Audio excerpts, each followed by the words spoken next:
Wow. Inhale, exhale. I'm not going to lie. It's been a lot of stressful Alabama games over the past 4 or 5 years, if you will. But that was one of the most stressful Alabama games I've watched as a proud Tide fan in my entire life.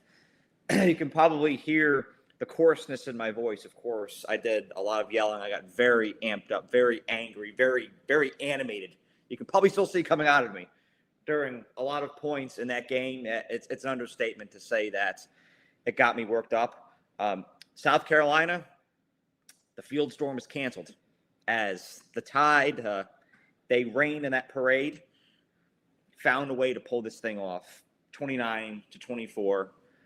That strip sack and recovery and South Carolina's side of the field was incredibly clutch play by Alabama's defense. It was timed perfectly.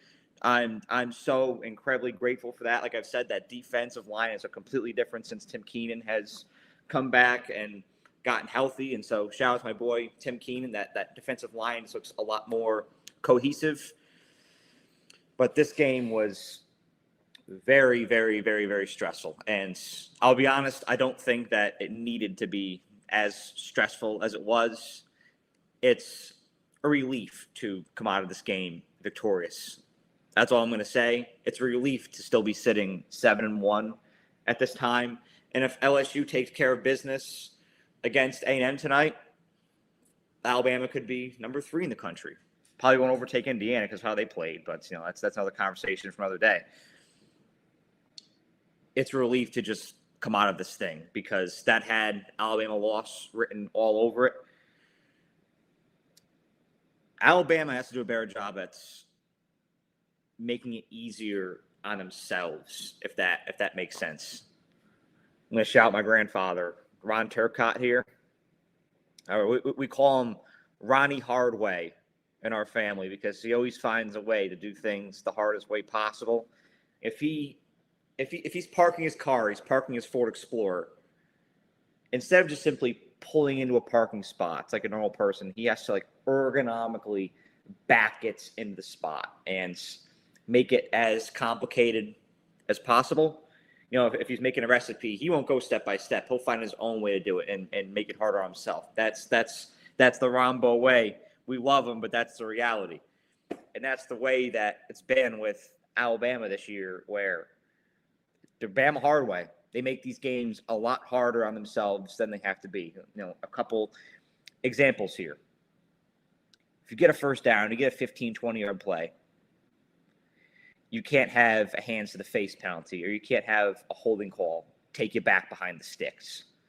That gives South Carolina life. If South Carolina has a 4th and 12, you can't let them convert. That gives them life. If you're receiving a punt, you can't have a special teams error where the ball bounces off of your player's leg and ends up in the hands of South Carolina. And granted, Alabama reconciled all of this at the end of the game, capitalizing on their own opportunity, causing South Carolina to fumble and ultimately win this game. But those are the things, when you're playing LSU and you're playing Auburn, when you're playing Oklahoma, that when you get those opportunities and you can make it easier on yourself, lean into that and make it happen. Make the game easier on yourself. Number 2, something that I've noticed, and I relate this back to LSU, back to Auburn, back to Oklahoma, because I think those are 3 teams right there that have downward trajectories right now. I think that A&M is going to beat LSU tonight. I could be wrong, but that's what I think is going to happen. And if that's the case, they're a 3-loss team, and we know that Brian Kelly's seat is going to start to be scorching a little bit more. Auburn, that's already a tense situation. Oklahoma has a downward trajectory right now. Alabama's a lot better than all 3 of those teams. But my main concern with Alabama under DeBoer's leadership so far is that they've played great in games where the spotlight is on them, where it's ranked on ranked. The heavyweight showdowns against Georgia, against LSU last year. They always show up for those. The ranked on ranked against Tennessee this year. The Vandy game, the revenge game. They show up for those. But against the unranked teams, your Florida States, your Oklahomas last year, your 3-4 South Carolinas today, I can tell that the preparation is not the same. I can tell that the focus is not the same. I can tell that the intensity is not the same at all. And Alabama's lucky to get out of this one because the way they played, with how unfocused and how sloppy they played in this game, they should have absolutely lost. And if they play a team that didn't have as many mental errors, if not more mental errors than Alabama had, they probably would have lost this thing today. But they got lucky multiple times today. If it wasn't for that pick six in the first quarter, we'd probably still be watching this game in overtime right now. But nonetheless, Alabama escapes unscathed, which is major.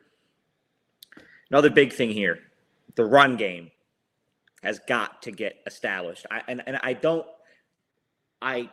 can't tell if Alabama's backs, Jam Miller, if they're slow getting off the line, or if it's the offensive line itself just not creating enough gaps, not creating enough holes. I can't tell what it is, but whatever it is, going into November, maybe going to Atlanta in early December, going to the CFP, that's something that absolutely has to get figured out because we've seen it at the collegiate level and the professional level.